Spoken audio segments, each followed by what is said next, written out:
Good morning everyone. વાત આપણે કરીએ છીએ ક્વોન્ટમની.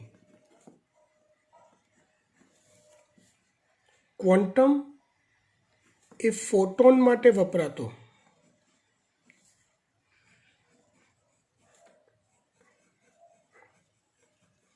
બીજો શબ્દ છે. ફોટોન એટલે શું? તો કે સૂર્યપ્રકાશ કણ સ્વરૂપ. સૂર્યપ્રકાશનું ના કણ સ્વરૂપને ફોટોન કહે છે. કોને કહેવાય છે? સૂર્યપ્રકાશના કણ સ્વરૂપને ફોટોન કહેવાય છે અથવા એને ક્વોન્ટમ કહેવાય છે. તો પ્રકાશ સંશ્લેષણમાં ક્વોન્ટમની જરૂરિયાત કેટલી? કોને કહેવાય ક્વોન્ટમની જરૂરિયાત? તો કે પ્રકાશ સંશ્લેષણમાં O2ના એક મોલને પ્રકાશ સંશ્લેષણમાં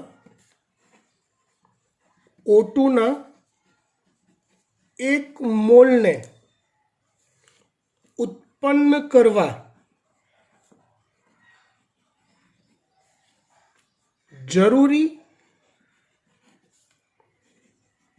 એવા ક્વોન્ટમને કે ફોટોનને પ્રકાશ સંશ્લેષણની ક્વોન્ટમ જરૂરિયાત કહેવાય છે. કેટલા જોઈએ? તો કે ઓક્સિજનના એક મોલને ઉત્પન્ન કરવા 8 ફોટોનની જરૂર પડે છે. આંકડો યાદ રાખવાનો. ગ્લુકોઝના એક મોલ ઉત્પન્ન કરવા હોય પ્રકાશ સંશ્લેષણમાં તો ટોટલ 8 ફોટોન અથવા 8 ક્વોન્ટમ વપરાતા હોય છે.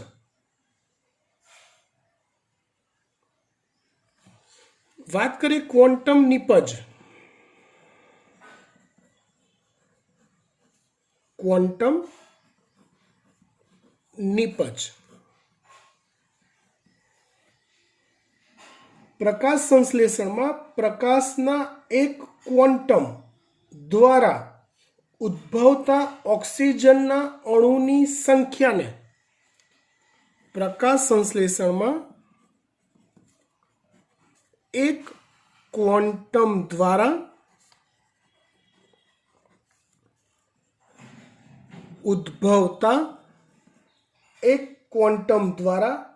ઉદ્ભવતા ઓક્સિજનના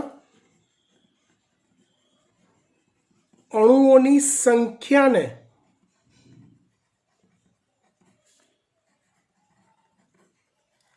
ક્વોન્ટમ નિપજ કહેવાય છે.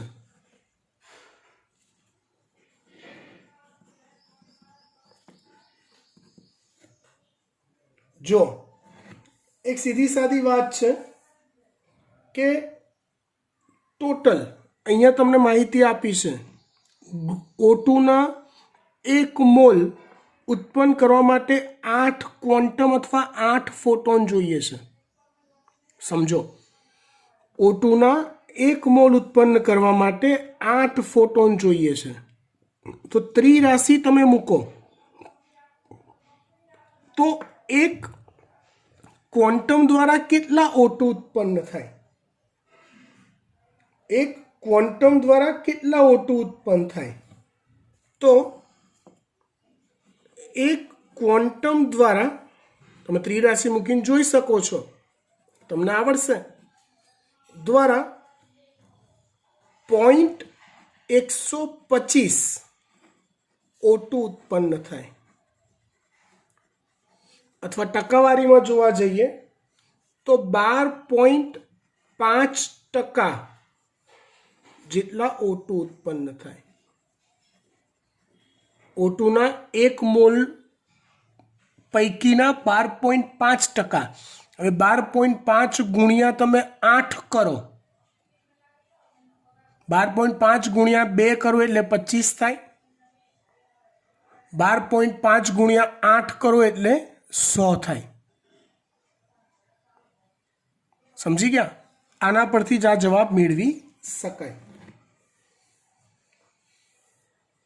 ત્યાર પછી વાત કરીએ આપણે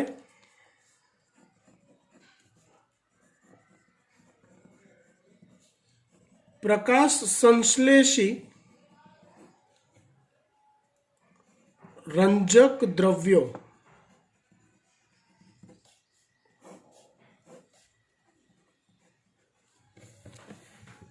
પ્રકાશ સંશ્લેષી રંજક દ્રવ્યો.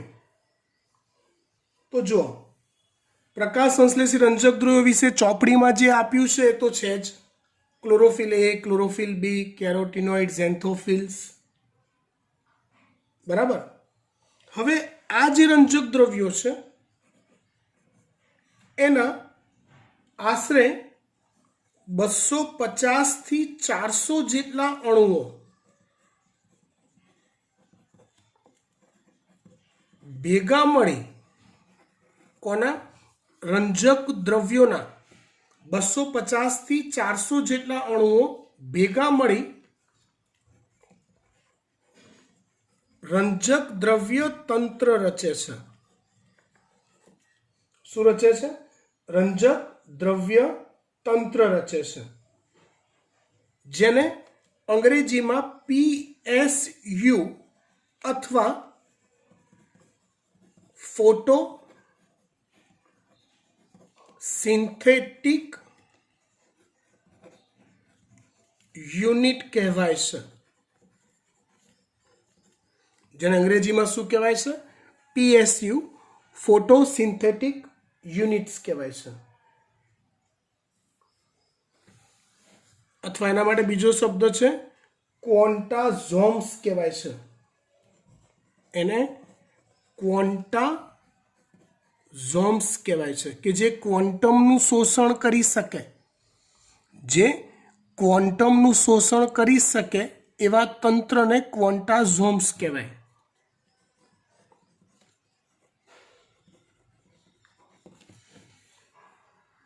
સારું.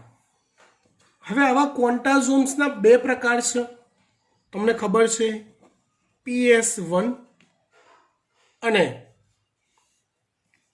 PS2 અથવા P700 અને P680.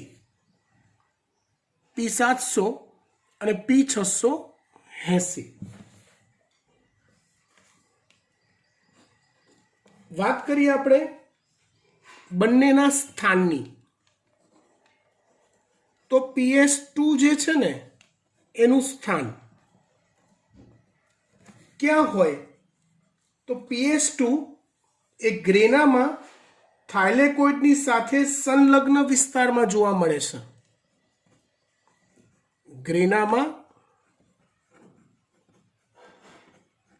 થાઇલેકોઇડની સાથે સંલગ્ન અથવા જોડાયેલા વિસ્તારમાં જ જોવા મળે છે.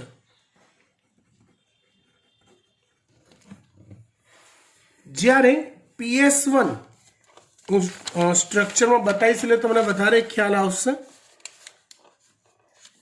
જ્યારે PS1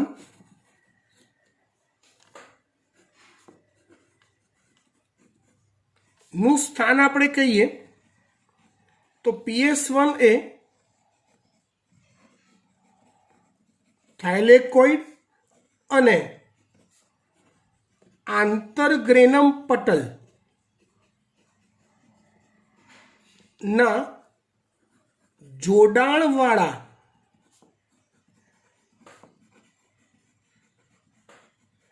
વિસ્તારમાં જોવા મળે છે. ક્યાં જોવા મળે છે? એનું સ્થાન થાઇલેકોઇડ અને આંતરગ્રેનમ પટલના જોડાણવાળા વિસ્તારમાં જોવા મળે છે. એટલે તમે ધારો કે આ થાઇલેકોઇડ વિચારો, અહીંયા જોડાયેલું આંતરગ્રેનમ પટલ વિચારો તો PS2 હંમેશા આ જ વિસ્તારમાં હોય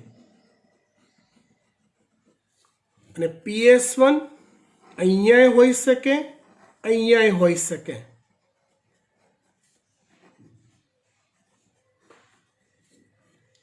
આ છે થાઇલેકોઇડ પટલ.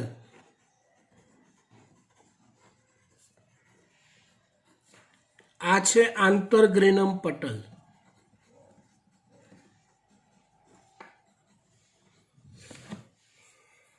સમજી ગયા? હવે રંજક દ્રવ્યો તંત્રમાં મુખ્ય રંજક દ્રવ્ય કયા હોય? તો એક હોય છે ક્લોરોફિલ એ. તો ક્લોરોફિલ એ નું અણુસૂત્ર આપણને આવડવું જોઈએ. એનું બંધારણીય સૂત્ર ઓળખતા આવડવું જોઈએ અને અણુસૂત્ર આવડતું હોવું જોઈએ. આમ તો એ પણ આપણે ઓળખવાનું જ છે. એનું અણુસૂત્ર છે C55 H72 O5 N4 Mg. C55 H72 O5 N4 Mg. C55 H72 O5 N4 Mg. આ કોનું અણુસૂત્ર છે? ક્લોરોફિલ એ નું. એને ઓળખવાની સ્ટાઇલ તમને કહી દઉં તો એ રિંગ ધરાવતું બેન્ઝીન જેવી પાયરોલ રિંગ ધરાવતું સ્ટ્રક્ચર છે ક્લોરોફિલ એ. કોના જેવું? બેન્ઝીન જેવું પાયરોલ રિંગ ધરાવતું સ્ટ્રક્ચર છે.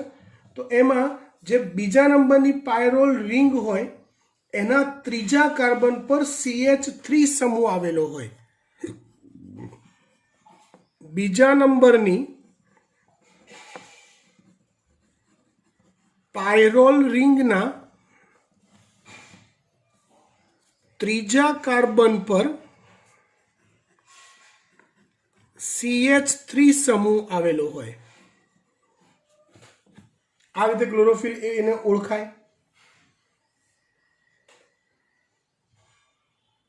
એવી રીતે ક્લોરોફિલ બી નું અણુસૂત્ર જોઈએ આપણે.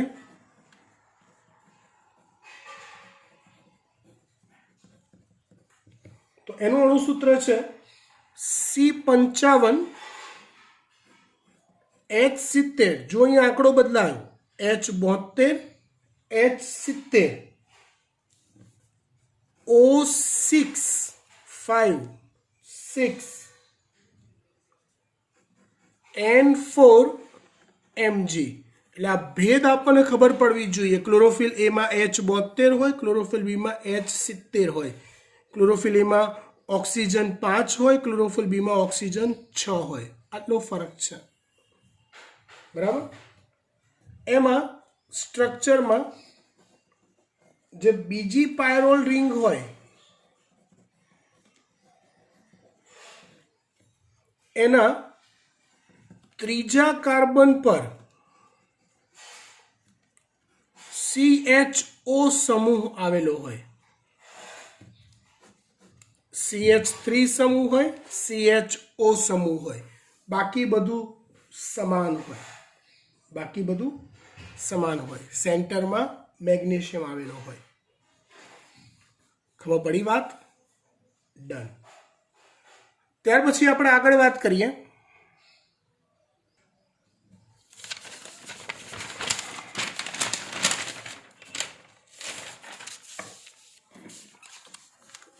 આગળ વાતમાં જો પ્રકાશ સંશ્લેષણ.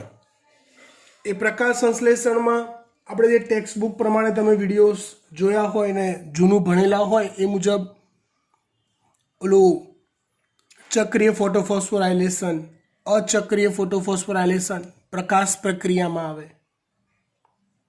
પછી અંધકાર પ્રક્રિયામાં એમાં બહુ બધા ટાઈપ થતા હતા તમને યાદ હોય તો. C3 વનસ્પતિ, C4 વનસ્પતિ. CO2 નું સ્થાપન થયા બાદ રચાતી પ્રથમ સ્થાયી રચના ને આધારે C3 વનસ્પતિ, C4 વનસ્પતિ આવા ભાગ પડતા હતા. C3 વનસ્પતિમાં પ્રથમ સ્થાયી નિપજ PGA બનતી હતી 3 કાર્બનવાળી ફોસ્ફોગ્લિસરિક એસિડ. C4 વનસ્પતિમાં CO2નું સ્થાપન થયા બાદ પ્રથમ સ્થાયી નિપજ ઓક્ઝેલો એસિટિક એસિડ બનતી હતી.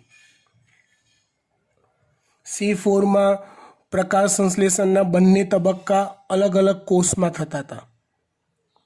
આ બધું તમને ટેક્સ્ટબુકમાંથી ઇનફ માહિતી મળશે. પછી પ્રકાશ શ્વસનની વાત આવતી હતી.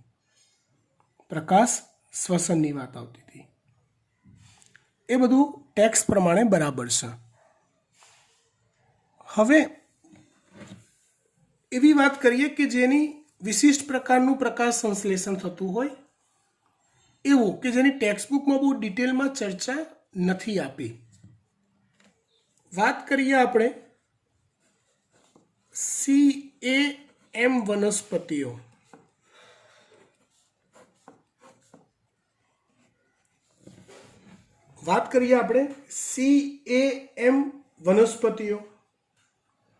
આખું નામ થાય ક્રેસ્યુલેશિયન એસિડ મેટાબોલિઝમ.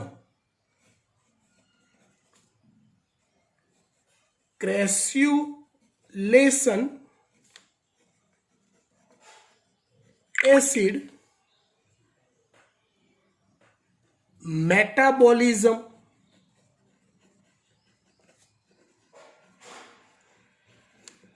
વનસ્પતિઓ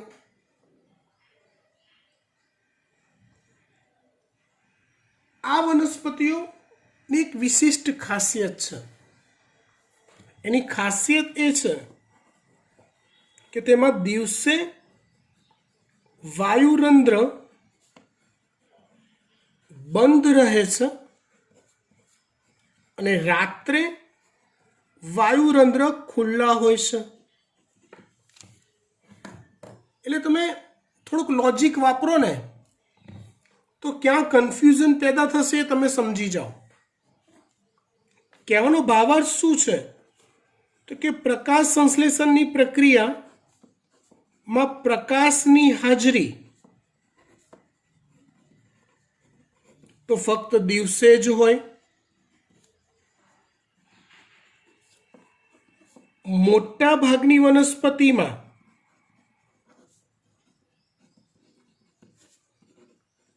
દિવસે રંધ્ર ખુલ્લું હોય, વાયુરંધ્ર ખુલ્લું હોય.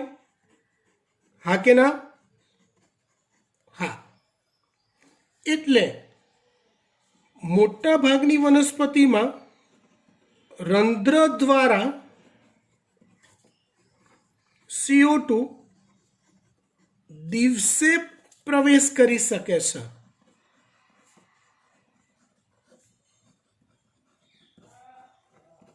મોટા ભાગની વનસ્પતિમાં મતલબ પ્રકાશ રાસાયણિક તબક્કો થયો.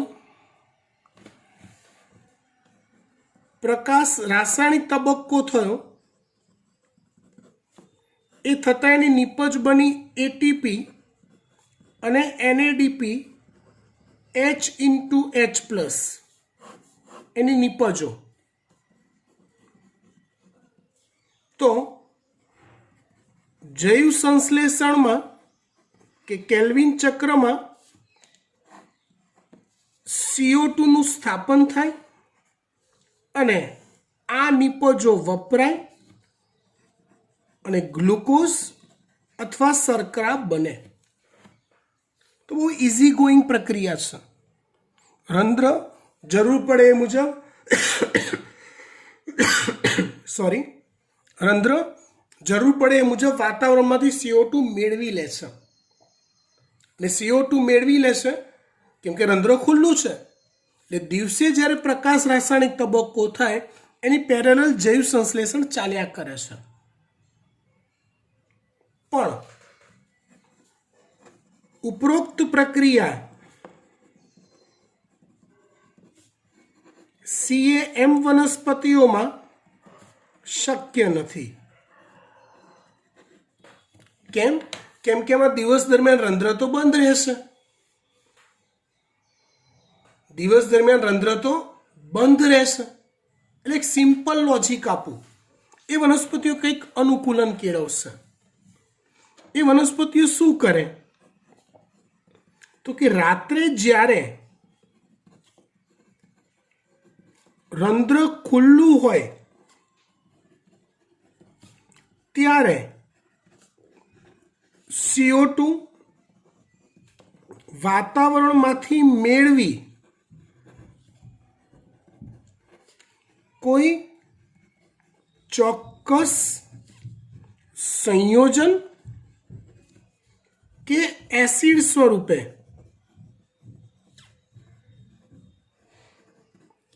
એસિડ સંયોજન સ્વરૂપે એ CO2 નો સંગ્રહ કરી લે અને જ્યારે દિવસ થાય, દિવસે પછી જ્યારે પ્રકાશ રાસાયણિક તબક્કો થાય, એની નીપજ ATP અને NADPH ઇન્ટુ H પ્લસ જ્યારે દિવસે મળે ત્યારે શું કરે, જૈવ સંશ્લેષણ એની પેરેલલ કરવું પડશે. તો એ સમયે એ જે એસિડ બન્યો એ એસિડનું ડીકાર્બોક્સિલેશન કરે દિવસે, અને એ CO2 જૈવ સંશ્લેષણમાં વપરાય.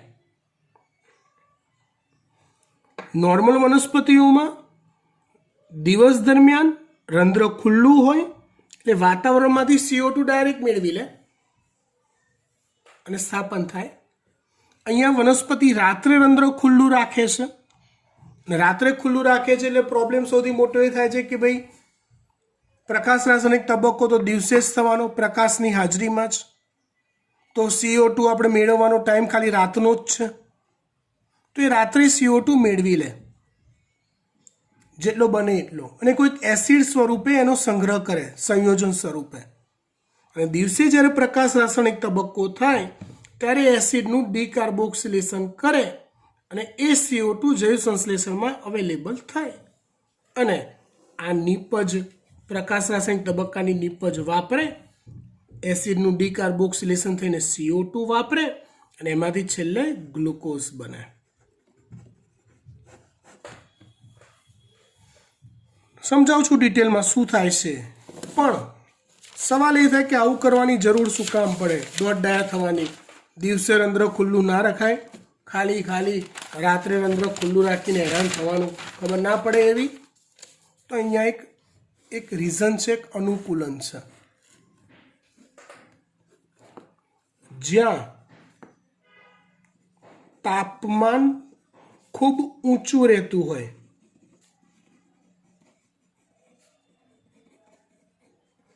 એવા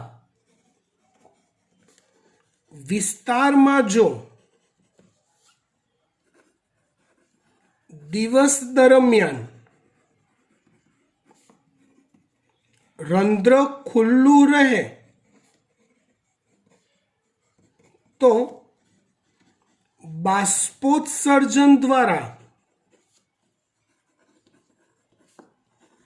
અતિ માત્રામાં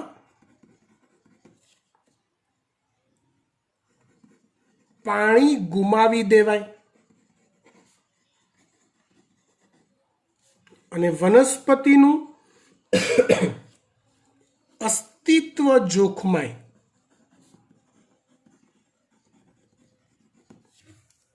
આવું ન થાય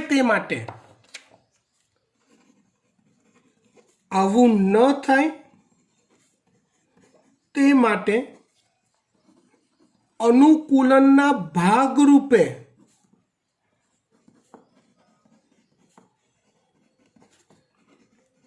દિવસ દરમિયાન CAM વનસ્પતિઓ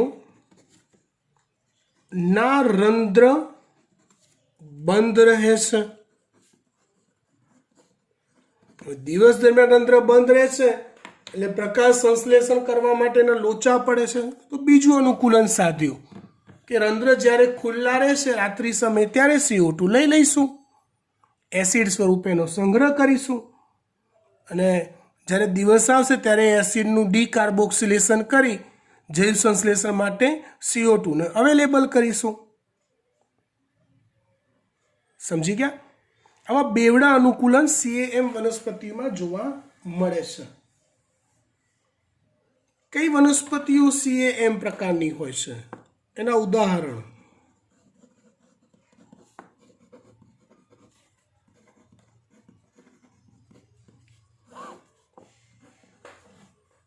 તેના ઉદાહરણ છે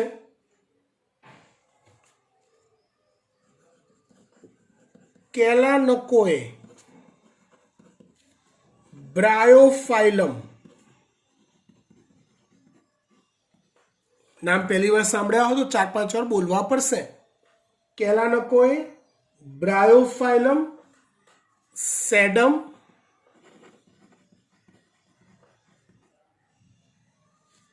ક્લેનિયા, કેલાનકોએ, બ્રાયોફાઇલમ, સેડમ, ક્લેનિયા, ફાફડાથોર,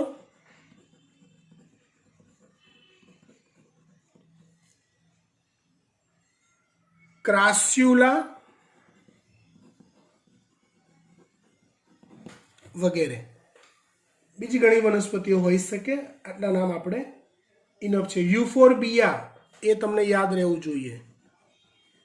યુફોર્બિયા, હા, આપણું જાણીતું એવું ફળ છે એક અનાનસ, પાઇનેપલ, એ પણ CAM વનસ્પતિ જ છે એક પ્રકારની. બરાબર? આ વનસ્પતિઓમાં CO2 નો પ્રાથમિક ગ્રાહી પેપ હોય છે. C4 જેવું જ થશે હો, પણ ફરક ખાલી કેટલો? પ્રક્રિયા રાત્રે જ થતી હોય, CO2 રાત્રે જ ગ્રહણ થાય છે, એટલે પ્રક્રિયામાં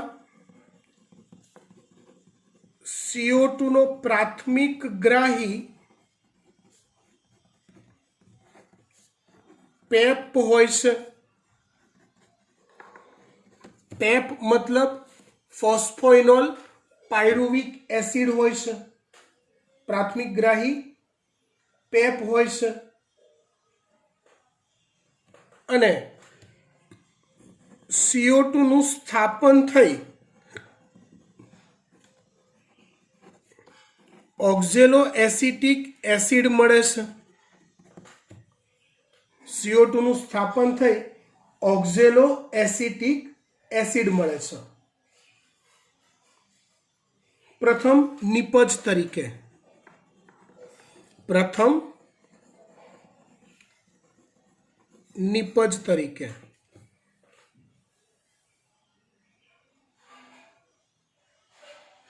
હવે આ જ પ્રથમ નિપજ બની પછી જેમ C4 માં થાય એ રીતે જ આગળની પ્રોસિજર થયા કરે, અને છેલ્લે પેપકેઝ આ ઉત્સેચક છે, ફોસ્ફોઇનોલ પાયરુવિક એસિડ કાર્બોક્સાઇલેઝ, એને ટૂંકમાં કહેવાય પેપકેઝ. આખું નામ ફોસ્ફોઇનોલ પાયરુવિક એસિડ કાર્બોક્સાઇલેઝ, પેપકેઝ.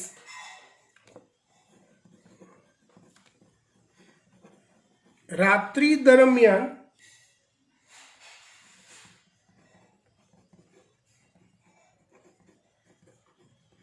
કાર્બોક્સિલેશન પ્રક્રિયાને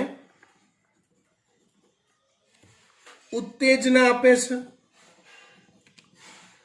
જેના લીધે પેપકેઝને લીધે પેપ સાથે CO2 જોડાઈ ઓક્ઝેલો એસિટિક એસિડ બને છે. પણ અહીંયા એક ખાસિયત છે, પેપકેઝ અને રૂબિસ્કો એ બંને મધ્ય પર્ણકોષમાં જ આવેલા હોય છે. યાદ રાખો, કમ્પેરિઝનમાં C4 વનસ્પતિમાં પેપકેસ મધ્ય પર્ણકોષમાં હોય અને રૂબિસ્કો એ પુલકંચુકના કોષમાં હોય છે.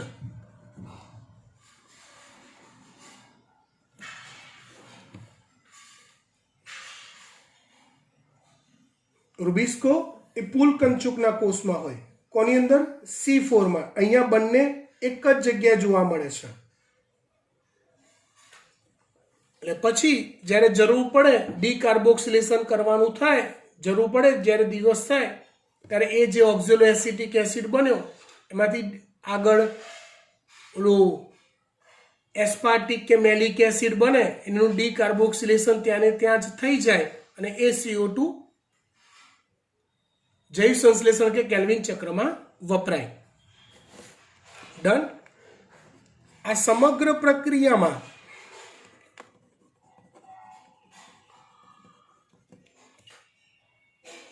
ગ્લુકોઝના એક અણુના સંશ્લેષણ માટે સમગ્ર પ્રક્રિયામાં ગ્લુકોઝના એક અણુના સંશ્લેષણ માટે 30 એટીપી અને 12 NADPH2 વપરાય છે. 30 એટીપી વપરાય અને 12 NADPH2 વપરાય છે.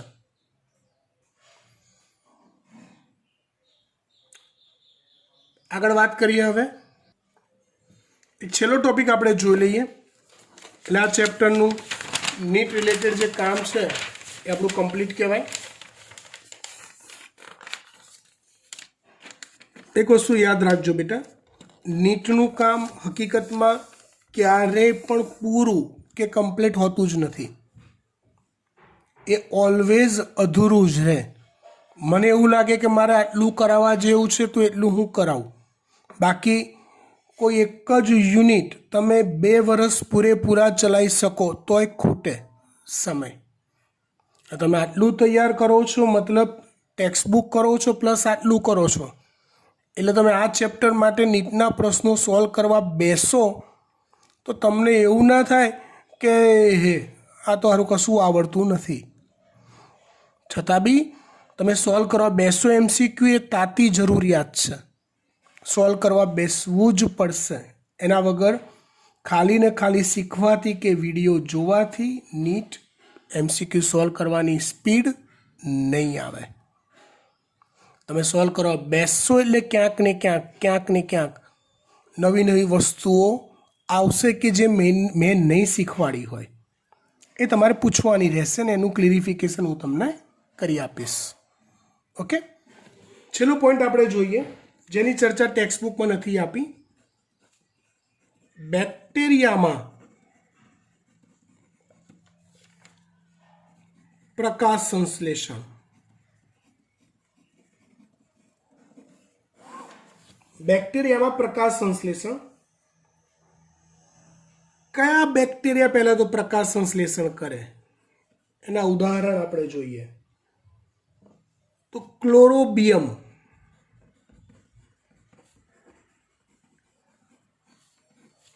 જેને ગ્રીન સલ્ફર બેક્ટેરિયા કહેવાય. ક્લોરોબિયમ અથવા ગ્રીન સલ્ફર બેક્ટેરિયા. ક્રોમેટિયમ,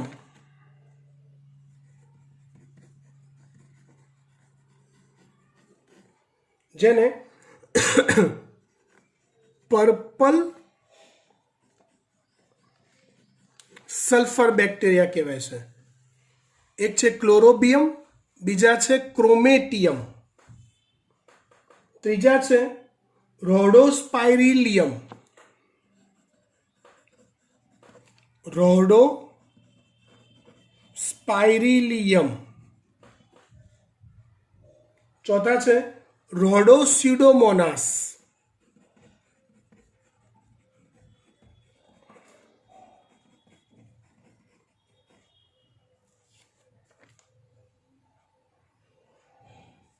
એ સિવાય બી છે આટલે આપણને યાદ હોવા જોઈએ.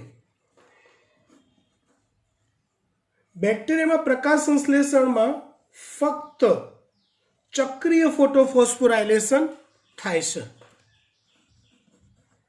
બેક્ટેરિયામાં પ્રકાશ સંશ્લેષણમાં ફક્ત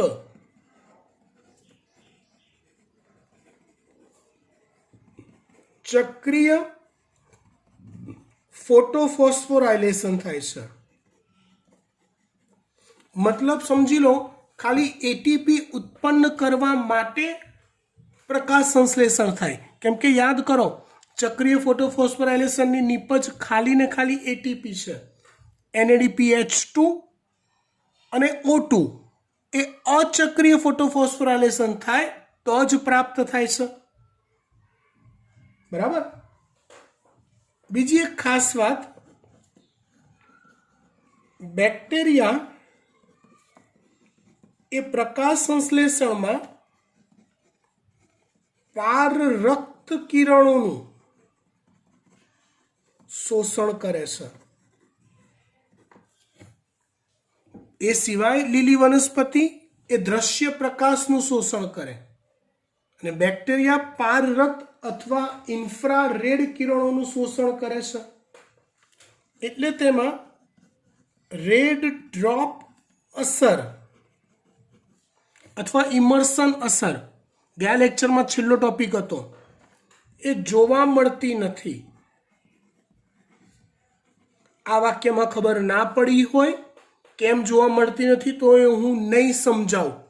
તમે જાતે ગયા લેક્ચરની ઇમર્શન અસર અથવા રેડ ડ્રોપ અસરનો ટોપિક જુઓ અને પછી આ સમજો. પારરક્ત કિરણોવાળી વાત એટલે મગજમાં આવી જશે કે કેમ રેડ ડ્રોપ અસર જોવા ના મળે. બેક્ટેરિયાના જે રંજક દ્રવ્ય તંત્ર હોય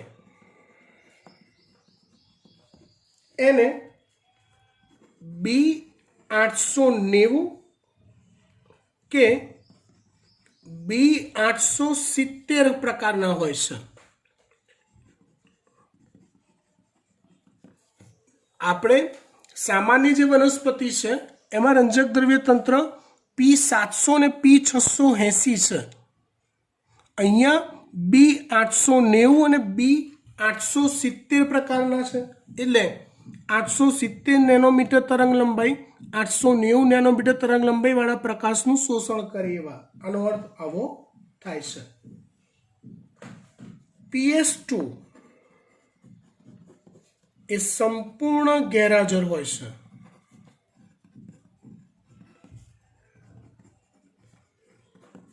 PS2 એ સંપૂર્ણ ગેરહાજર હોય છે. એનીવે આટલે સુધી રાખીએ છીએ. અહીંયા પ્રકાશ સંશ્લેષણ ચેપ્ટર પૂરું કરીએ છીએ. નેક્સ્ટ લેક્ચરમાં આપણે શ્વસન સ્ટાર્ટ કરીશું. વનસ્પતિમાં શ્વસન એનું નીટ. બરાબર, ચાલો, ફાઇન.